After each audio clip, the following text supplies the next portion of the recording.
Hello friends, welcome to my channel. मैंने अपने पिछले वीडियो में गोल्डन रूल ऑफ अकाउंटिंग के बारे में आपको बताया था, जिसके अंदर मैंने यूके अप्रोच के बारे में बताया था और आज मैं मॉडर्न अप्रोच के बारे में बताऊंगा। दोनों ही अप्रोच से आपका आंसर सेम आता है, आप जनरल एंट्री सेम पास करते हैं। बस दोनों में इतना डिफरेंस है कि इसके अंदर 3 अकाउंट आ जाते हैं। बहुत से लोग कंफ्यूज रहते हैं कौन से अकाउंट को कब यूज़ करें, लेकिन मॉडर्न अप्रोच के अंदर सिर्फ 2 रूल्स आते हैं। अगर आप वो 2 रूल्स को याद रखोगे तो आपकी अकाउंटिंग में कोई भी एंट्री गलत नहीं होगी। तो आइए हम मॉडर्न अप्रोच को देखते हैं। मॉडर्न अप्रोच 19वीं सेंचुरी में आया था, जिसे हम यूएस अप्रोच भी बोलते हैं।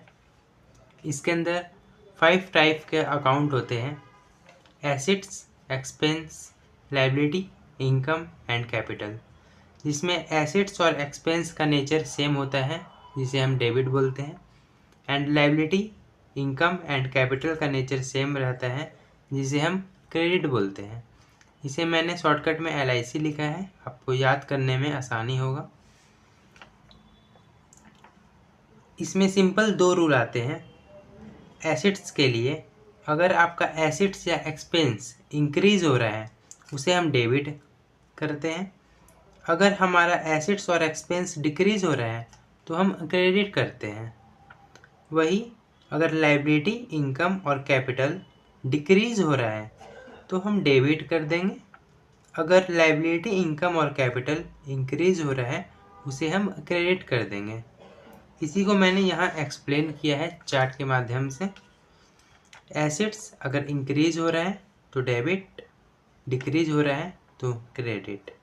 वही एसेट्स और एक्सपेंस का नेचर सेम रहता है तो इसमें सेम रूल अप्लाई होगा।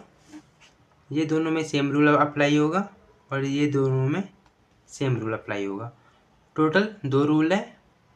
डेबिट के लिए 1 रूल, क्रेडिट नेचर वाले आइटम के लिए 1 रूल। आइए हम एक एग्जांपल से इसको आप समझते हैं। Goods purchase from Reliance for 25,000 on cash. यहाँ हमने परचेज किया। परचेज हमारे लिए एक्सपेंस है। एक्सपेंस इंक्रीज हो रहा है तो हम डेबिट कर देंगे। Purchase account debit 25,000 and cash. Cash हमारा एसेट्स है। एसेट्स डिक्रीज हो रहा है, फिर हम इसे क्रेडिट कर देंगे। क्रेडिट